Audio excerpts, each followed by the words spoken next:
मेरे अजीज दोस्तों और बुजुर्गों, मैं आपको पैगाम दे रहा हूं कि सियासी अपनी लीडरशिप को बनाओ। जब तक आप अपनी सियासी लीडरशिप को नहीं बनाएंगे, आपके मसले मसाइल हल होने वाले नहीं हैं।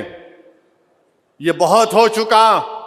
नहीं इनू लड़े तो ऐसा होता, उनू लड़े तो ऐसा होता, कुछ नहीं होता।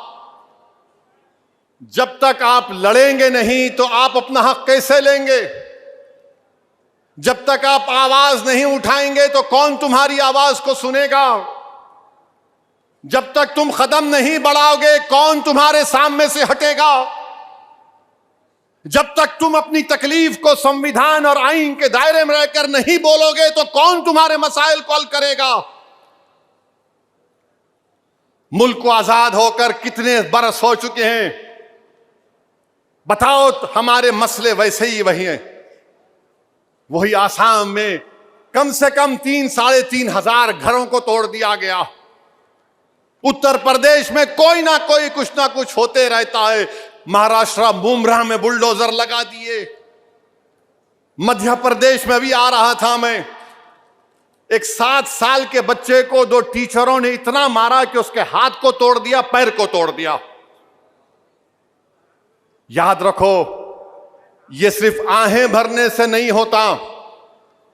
उठो और अपनी क़यादत को बनाओ, मुत्तहिद रहो। ये लोग सिर्फ तुमको धोखा दे रहे हैं। अगर मैं अच्छा नहीं हूं तो किसी और को खड़ा करो ना। फिर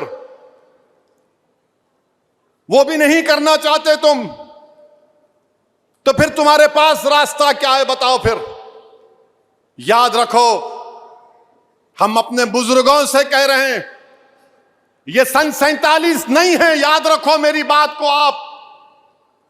उस जमाने के लोगों में जो भी था वो खत्म हो गया। अब ये 2025 है। तुम माजी की बात करके मौजूदा दौर की फिरका परस्ती का मुकाबला नहीं कर सकोगे।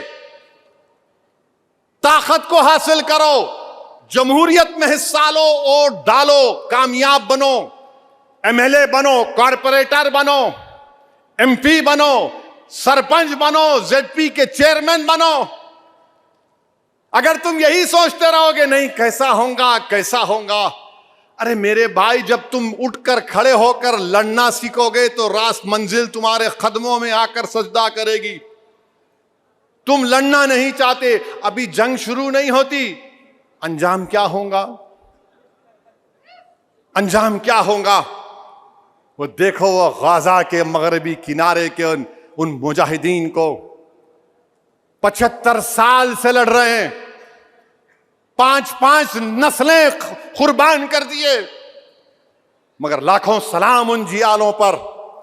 उनके हौसले पस्त नहीं होते, उनके हौसले पस्त नहीं होते। कहते हैं कि अल्लाह जब तक हमको जिंदा रखेगा हम ज़ायनिज़्म से मुकाबला करेंगे।